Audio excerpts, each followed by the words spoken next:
ఇక ఇవాళ దినపత్రికలో వచ్చిన ప్రధాన వార్తలు చూద్దాం. ముందుగా ఆంధ్రప్రదేశ్ కు సంబంధించి ఏమన్నారు? ఆంధ్రప్రదేశ్ దినపత్రికలో ముందుగా ఆంధ్రజ్యోతి దినపత్రికలు ఏ వార్త కనిపిస్తున్నాయో చూద్దాం. ఆంధ్రజ్యోతి దినపత్రికలో మనకి ప్రధానంగా కనిపిస్తున్న వార్త రాష్ట్రపతి ఉపరాష్ట్రపతి ఎన్నికల గురించి. రాష్ట్రపతి ఎన్నిక ఈ రోజే జరగనుంది, ఏర్పాట్లన్నీ కూడా పూర్తయ్యాయి.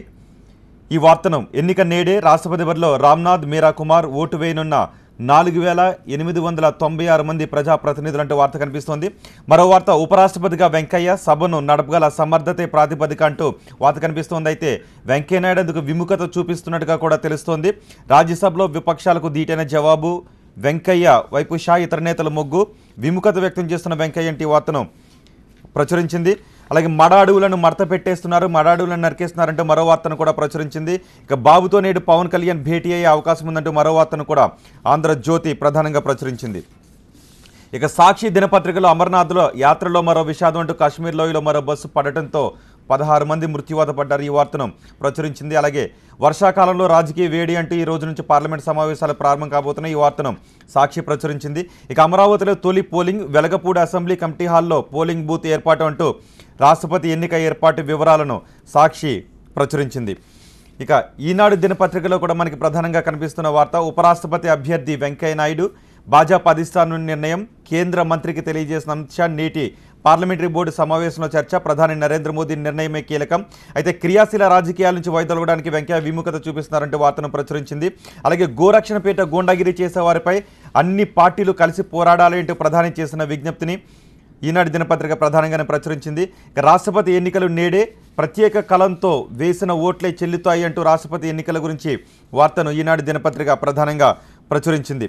అమర్నాథ్ యాత్రలో మరో విషాదం అంటూ లోయలో పడ్డ యాత్రికుల బస్సు, 17 మంది మృతి, 31 మందికి గాయాలు అంటూ మరో వార్తను కూడా ఈనాడు ప్రచురించింది. ఇవి మనకి ఆంధ్రప్రదేశ్ దినపత్రికలో ప్రధానంగా కనిపిస్తున్న వార్తలు. ఇక తెలంగాణ దినపత్రికలో ఏ వార్తలు కనిపిస్తున్నాయి స్వేచ్ఛ?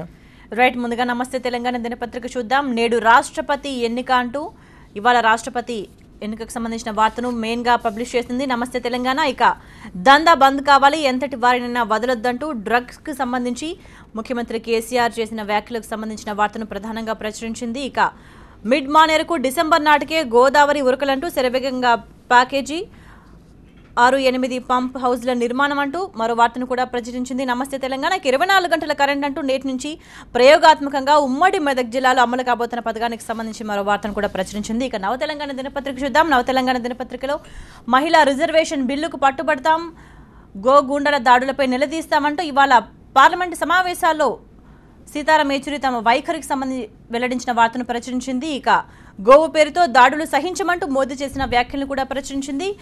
ఆర్ఎస్ఎస్కు ప్రసార భాహారతి అంటూ ప్రభుత్వ వార్తా సంస్థల కాషాయీకరణకు సంబంధించిన మరో వార్తను కూడా ప్రధానంగా నవ తెలంగాణ దినపత్రిక ప్రచురించింది.